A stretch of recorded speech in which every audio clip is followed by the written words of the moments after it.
प्रधानमंत्री नरेंद्र मोदी को एक ताना बार बार सुनाया जाता था कि बॉस मंदिर वहीं बनाएंगे लेकिन तारीख नहीं बताएंगे।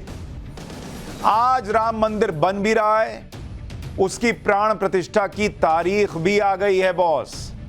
सबसे बड़ी आज की खबर आपको बता रहा हूं कि मंदिर वहीं बनाएंगे और तारीख भी बताएंगे। आज ये हो गया 22 जनवरी 2024।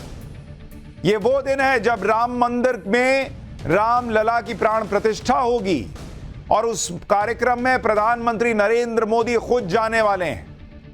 दोपहर 12:30 बजे का वक्त तय किया गया है। यानी एक तरफ मोदी भव्य राम मंदिर बनाकर तैयार कर रहे हैं, दूसरी तरफ विपक्ष अपनी जमीन खुद खोद रहा है। विपक्ष में इतने झगड़े हो रहे हैं कि वो सब झगड़े विधानसभा चुनाव में अब खुलकर सामने है, किसी से कुछ छुपा नहीं है। कपड़ा फाड़ पॉलिटिक्स चल रही है इंडी गठबंधन, और यहां नरेंद्र मोदी देश की अर्थव्यवस्था को भी चमका रहे हैं और अध्यात्म को भी चमका रहे हैं।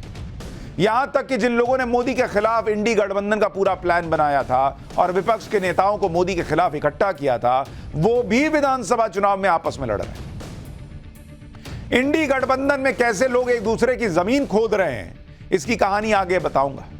लेकिन पहले देश के 100 करोड़ हिंदुओं से जुड़ी खबर आपको बताता हूं, क्योंकि आज राम मंदिर को लेकर सबसे बड़ी खबर आ गई।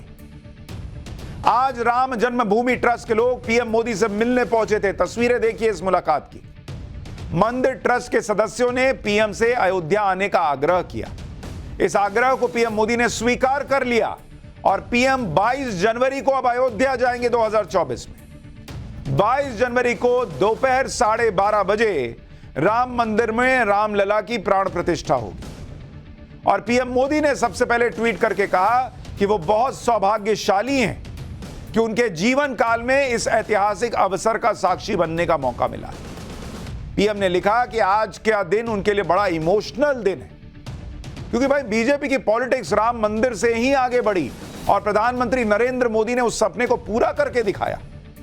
उन्होंने ट्वीट के साथ जय श्री राम भी लिखा।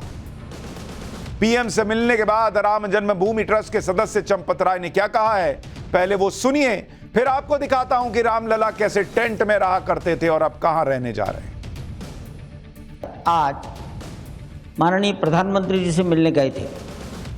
हमने उन्हें अयोध्या 22 जनवरी 2024 को पधार कर नए बन रहे मंदिर के गर्भगृह में भगवान राम के नूतन विग्रह की प्राण प्रतिष्ठा अपने करकमलों से करने का निवेदन किया।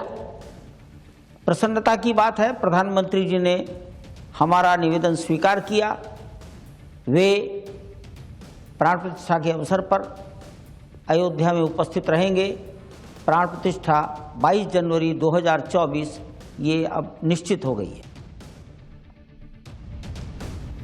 करोड़ों हिंदुओं का सपना था ये राम मंदिर बनते हुए देखना। कितने लोगों ने तो बीच में उम्मीद ही छोड़ दी थी कि ना बॉस, इस देश में तो नहीं बन पाएगा राम मंदिर, क्योंकि ऐसी ऐसी सरकारें आई जिन्होंने भगवान राम के अस्तित्व को लेकर भी सवाल खड़े कर दिए। लेकिन राम मंदिर बन भी रहा है और हजारों करोड़ों लोगों का सपना साकार भी हो रहा है, क्योंकि सबने देखा कि किस तरह से रामलला को टेंट में रखा गया। बरसों तक रामलला टेंट में रहे, कानूनी लड़ाई लड़ी गई, कानूनी दांव पेच में उलझाया गया, राजनीति में भी इसे फंसाया गया, जबकि यह पूरे भारत की आस्था का प्रश्न था कि भगवान राम जिस जगह पर जन्मे उसी जगह पर उन्हें स्थान देने के लिए बरसों तक इंतजार करना पड़ा। इससे बड़ा दुर्भाग्य क्या हो सकता था इस देश के लिए, जहां 100 करोड़ हिंदू रहते हो।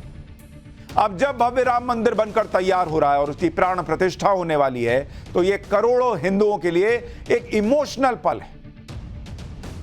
भाई आप सोच नहीं सकते कि हर हिंदू को कैसा महसूस हो रहा है। और जिन लोगों को नहीं समझ में आ रहा, वो ये समझें कि कैसे भारत में बाहर से आए हुए आक्रांताओं ने जो कुछ मस्जिदें बनाई, उन मस्जिदों को लेकर भी एक इमोशन अंदर हो जाता है। तो जो सनातन की धरती है, वहां 100 करोड़ हिंदुओं का कैसा कनेक्ट होगा भगवान श्री राम से, और उनको आज कैसा इमोशनल फील हो रहा होगा। जिन्हें नहीं समझ में आ रहा, उन्हें समझ में आना चाहिए कि कैसे फिलिस्तीन के लोगों को महसूस होता है, यहां भारत के मुसलमानों को महसूस होता है अल-अक्सा मस्जिद को लेकर, वैसे ही भारत सनातन की धरती, हिंदुओं की 100 करोड़ हिंदुओं की धरती, वहां पर रामलला के इस प्राण प्रतिष्ठा को लेकर आज हिंदू कैसा महसूस कर रहा होगा।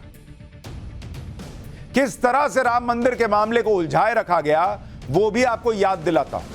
राम मंदिर को लेकर 70 साल तक कोर्ट में केस चला, 70 साल बॉस, और यह दलील दी गई कि वहां रामलला का जन्म हुआ, इसका प्रमाण नहीं है। सोचिए, रामलला के जन्म के प्रमाण मांगेगा इस देश में जहां 100 करोड़ हिंदू, और फिर भी कोई चू चपड़ नहीं हुई, कोई हंगामा नहीं हुआ, कोई कत्लेआम नहीं हुआ, रॉकेट नहीं दागे गए। कोर्ट में गैर प्रमाणित तथ्य तक पेश कर दिए गए, केस की लगातार सुनवाई नहीं होने दी गई, 65 साल से ज्यादा तक केस की रेगुलर सुनवाई नहीं हुई। छोटे छोटे मुद्दों को लेकर अलग अलग कोर्ट में अर्जी डालकर इस मामले को लटकाने का प्रयास हुआ। साल 2010 में इलाहाबाद हाईकोर्ट का फैसला आया, उसके बाद भी सुप्रीम कोर्ट में 9 साल तक केस चला। सुप्रीम कोर्ट में भी इस तरह की दलीलें दी गई जिससे यह मामला और लटका रहे। सुनवाई के दौरान तो यह तक कह दिया गया कि वहां राम मंदिर था ही नहीं, मस्जिद ही थी।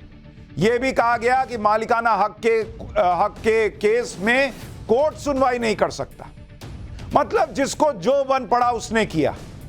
लेकिन 2014 में जब सत्ता बदली तो सरकार का कोर्ट के अंदर रुख भी बदला, और इसलिए आज ये मंदिर बन पा रहा है। जो लोग कहते हैं कि अरे ये तो अदालती फैसले से बन रहा है, बॉस, अदालत में पिछली सरकारों ने क्या कहा था और आज की सरकार क्या कह गई जिससे कि फैसले को आने में मदद मिल पाई, यह भी समझना होगा।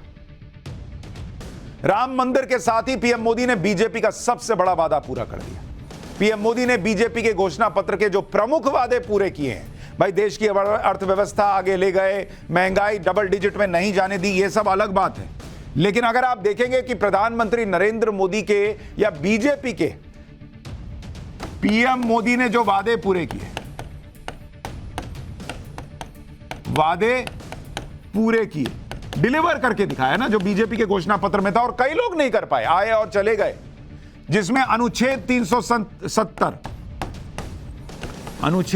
370 हटाना बीजेपी का वादा था। डन, खत्म। लोग कहते रह गए अरे तिरंगा उठाने वाला नहीं मिलेगा। आज उनकी खुद की पॉलिटिक्स उठ पाएगी कि नहीं दोबारा, यह भरोसा नहीं है।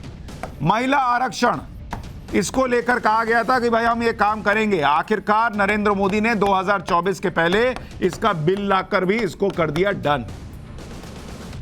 और तीसरा बड़ा वादा जो बीजेपी ने किया था कि हम राम मंदिर वहीं बनाएंगे, वो भी आज की डेट में हो गया डन, और तारीख आ गई 22 जनवरी की। 3 बड़े वादे जो बीजेपी ने किए थे वो कर दिए, ट्रिपल तलाक वगैरह वगैरह, 10 और कई चीजें, उस पर तो बात ही नहीं कर रहा। सिर्फ मंदिर की बात नहीं है, क्योंकि जैसे ही मंदिर की बात आती है कुछ लोग विकास और अर्थव्यवस्था की बात करने लगते हैं। लेकिन अर्थव्यवस्था के मामले में भारत तेजी से बढ़ रहा है, वहां भी नरेंद्र मोदी ने डिलीवर करके दिखाया, और यह पूरी दुनिया मान रही है। हाल में ग्लोबल रेटिंग एजेंसी S&P की एक रिपोर्ट आई है जिसमें कहा गया है कि भारत 2030 तक जापान से बहुत आगे निकल जाएगा। भारत एशिया की दूसरी बड़ी अर्थव्यवस्था बन जाएगा, एशिया में सेकंड लार्जेस्ट इकोनॉमी भारत बनेगा, यह S&P की रिपोर्ट कह रही है। 2030 तक भारत की अर्थव्यवस्था $7.3 ट्रिलियन होगी। यानी आप खुद अंदाजा लगाइए कि नरेंद्र मोदी अगर धर्म में जिनका विश्वास है उनके लिए डिलीवर करके दिखा रहे हैं, तो अर्थव्यवस्था के मामले पे भी डिलीवर कर रहे हैं। 2 हफ्ते पहले IMF की रिपोर्ट आई थी जिसमें भारत को 2024 में सबसे तेजी से बढ़ने वाली अर्थव्यवस्था माना गया, और IMF का अनुमान है कि अगर आप भारत को देखेंगे, IMF ने कहा, इंटरनेशनल मॉनिटरी फंड, उसने कहा कि भारत का जो प्रोजेक्शन है ग्रोथ का वो 6.3% है, दुनिया में सबसे ज्यादा। इसके बाद जाकर आता है चीन, जो भारत से बहुत नीचे 4.2% पर रहने वाला है। उसके बाद अमेरिका, ये भाई तो कहां नीचे घुस गए, ऐसे खोद के निकालना पड़ेगा। ये भाई साहब 1.5% पर है, दुनिया के राजा हुआ करते थे। जर्मनी वगैरह तो 1% नहीं पार कर पा रहे भाई, 0.9% पर जर्मनी बैठा हुआ है। और जो ब्रिटेन हम पर राज करके गया, लूट लूट कर अपना देश बना लिया, जिसने हमें बर्बाद करने में कोई कमी नहीं छोड़ी, वो 0.6% की गति से बढ़ेगा। और भारत बना हुआ है राजा, 6.3% बॉस। यानी पीएम मोदी अपना हर वादा पूरा कर रहे हैं और देश के बेहतर भविष्य की नींव रखते दिखते हैं।